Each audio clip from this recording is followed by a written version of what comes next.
വിവോയുടെ Vivo X100 എന്ന പുതിയൊരു smart phone ഇപ്പോൾ ലോഞ്ച് ചെയ്തിട്ടുണ്ട്. ഈ ഒരു വീഡിയോയിൽ നമ്മൾ നോക്കാൻ പോകുന്നത് Vivo X100 എന്ന സ്മാർട്ട് ഫോണിനെ പറ്റിയിട്ടാണ്. ആദ്യം നമ്മൾ ഫീച്ചേഴ്സും കാര്യങ്ങളൊക്കെ നോക്കുകയാണെന്നുണ്ടെങ്കിൽ Vivo X100ൽ 6.78 ഇഞ്ചിൻ്റെ 1.5K ഡിസ്പ്ലേ കൊടുത്തിട്ടുണ്ട്. അപ്പം ഫുൾ HD റെസൊല്യൂഷനേക്കാളും ബെറ്റർ ആയിട്ടുള്ള റെസൊല്യൂഷനൊക്കെ വരുന്നുണ്ട്.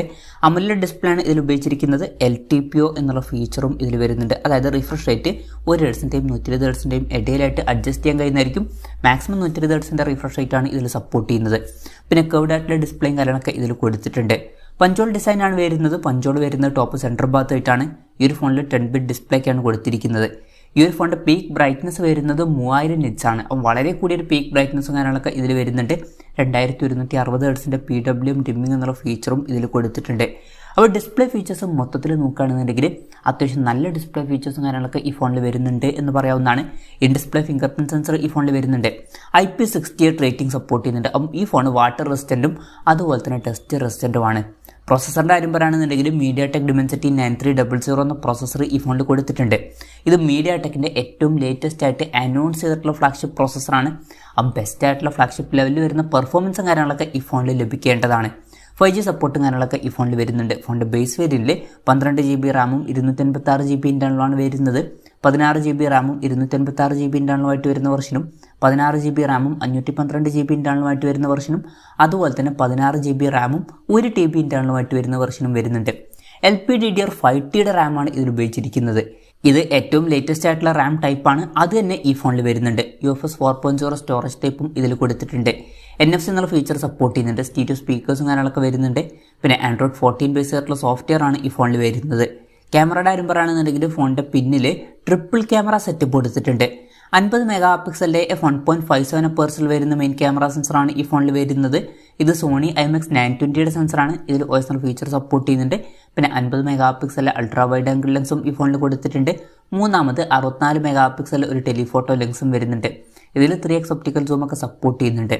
ഫ്രണ്ടിൽ 32 മെഗാ പിക്സൽ സെൽഫി ക്യാമറ എടുത്തിട്ടുണ്ട്. പിന്നെ ഈ ഒരു ഫോണിൽ വിവോയുടെ V3 ഇമേജിംഗ് ചിപ്പും കാര്യങ്ങളൊക്കെ വരുന്നുണ്ട്. പൊതുവേ വിവോയുടെ X സീരീസിൽ അത്യാവശ്യം നല്ല ബെസ്റ്റ് ആയിട്ടുള്ള ക്യാമറ പെർഫോമൻസും കാര്യങ്ങളൊക്കെ വരാറുണ്ട്.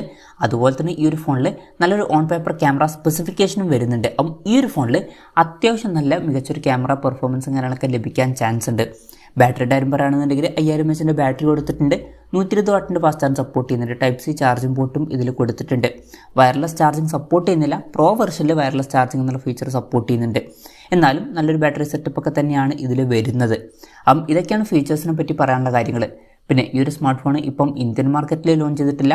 ഇപ്പോൾ ചൈനീസ് മാർക്കറ്റിലൊക്കെയാണ് ഈ സ്മാർട്ട് ഫോൺ ലോഞ്ച് ചെയ്തിരിക്കുന്നത്. ചൈനീസ് മാർക്കറ്റിൽ ഈ ഫോൺ ലോഞ്ച് ചെയ്തിരിക്കുന്നത് 3999 യുവാൻ എന്ന പ്രൈസിങ്ങിലാണ്. അതായത് 45,600 രൂപ പ്രൈസ് റേഞ്ചിൽ. ആ ഒരു പ്രൈസ് റേഞ്ചിൽ ഈ പറഞ്ഞിട്ടുള്ള ഫീച്ചേഴ്സ് എങ്ങനെയുണ്ടെന്ന് വെച്ചാൽ ബെസ്റ്റ് ആയിട്ടുള്ള ഫീച്ചേഴ്സ് ആണ് എന്ന് തന്നെ പറയാവുന്നതാണ്. വളരെ മികച്ച ഡിസ്പ്ലേ ഫീച്ചേഴ്സും കാര്യങ്ങളൊക്കെ വരുന്നുണ്ട്. അതുപോലെ തന്നെ IP68 റേറ്റിംഗ് പോലുള്ള ഫീച്ചേഴ്സൊക്കെ വരുന്നുണ്ട്. പിന്നെ ബെസ്റ്റ് ആയിട്ടുള്ള മികച്ചൊരു പ്രോസസ്സറും കാര്യങ്ങളൊക്കെ കൊടുത്തിട്ടുണ്ട്. LPDDR5Tയുടെ റാമൊക്കെ വരുന്നുണ്ട്. ഓൺ പേപ്പർ നല്ലൊരു ക്യാമറ സ്പെസിഫിക്കേഷൻ വരുന്നുണ്ട്. നല്ലൊരു ബാറ്ററി സെറ്റപ്പും ഇതിൽ കൊടുത്തിട്ടുണ്ട്. അപ്പോൾ നല്ല ഫീച്ചേഴ്സ് ഈ ഒരു പ്രൈസ് റേഞ്ചിൽ ഈ ഫോണിൽ വരുന്നുണ്ട് എന്ന് പറയാം. ഇനി ഇന്ത്യൻ മാർക്കറ്റിൽ ഈ ഫോൺ ലോഞ്ച് ചെയ്യുമെന്ന് വെച്ചാൽ മിക്കവാറും ഈ ഫോൺ ഇന്ത്യൻ മാർക്കറ്റിൽ ലോഞ്ച് ചെയ്യുന്നതായിരിക്കും. പക്ഷേ ഇന്ത്യയിലെ ലോഞ്ച് ഡേറ്റും കാര്യങ്ങളൊന്നും ഇപ്പോൾ കൺഫേം ആയിട്ടില്ല. അതിനെപ്പറ്റിയിട്ടുള്ള ന്യൂസുകളൊക്കെ വരുമ്പോൾ അതിനെപ്പറ്റിയിട്ടുള്ള വീഡിയോസൊക്കെ നമ്മൾ ചെയ്യുന്നതായിരിക്കും. അതുപോലുള്ള വീഡിയോസ് കാണാൻ താല്പര്യമുണ്ടെന്നുണ്ടെങ്കിൽ ഈ ചാനൽ സബ്സ്ക്രൈബ് ചെയ്യാവുന്നതാണ്. പിന്നെ ഇന്ത്യയിൽ ഈ ഫോൺ ലോഞ്ച് ചെയ്യുമ്പോൾ വില കുറച്ചും കൂടി കൂടാൻ ചാൻസ് ഉണ്ട്. ചിലപ്പം ഇന്ത്യയിൽ ഈ ഫോൺ ഒരു 60,000 രൂപ പ്രൈസ് റേഞ്ചിലൊക്കെ ആയിട്ട് ലോഞ്ച് ചെയ്തേക്കാം. കൺഫർമേഷൻസ് ഒന്നുമില്ല, ജസ്റ്റ് നമ്മുടെ എക്സ്പെക്ടേഷൻ പറഞ്ഞു എന്നേ ഉള്ളൂ. എന്തായാലും വിവോയുടെ Vivo X100 എന്ന പുതിയൊരു സ്മാർട്ട് ഫോൺ ലോഞ്ച് ചെയ്തിട്ടുണ്ട്. ചൈനീസ് പ്രൈസിങ് അത്യാവശ്യം നല്ലൊരു പ്രൈസിംഗ് ആയിട്ടാണ് എനിക്ക് തോന്നിയിട്ടുള്ളത്. എന്തായാലും ഈ ഒരു ഫോണിനെ പറ്റിയിട്ടുള്ള നിങ്ങളുടെ അഭിപ്രായം ജസ്റ്റ് ഒന്ന് കമൻറ്റ് ചെയ്യുക. അതുപോലെ തന്നെ ഈ ഒരു സ്മാർട്ട് ഫോൺ ഇന്ത്യൻ മാർക്കറ്റിൽ നിങ്ങളേത് പ്രൈസിങ്ങിലാണ് എക്സ്പെക്ട് ചെയ്യുന്നത് എന്നുള്ള കാര്യം കൂടി ജസ്റ്റ് ഒന്ന് കമൻറ്റ് ചെയ്യുക.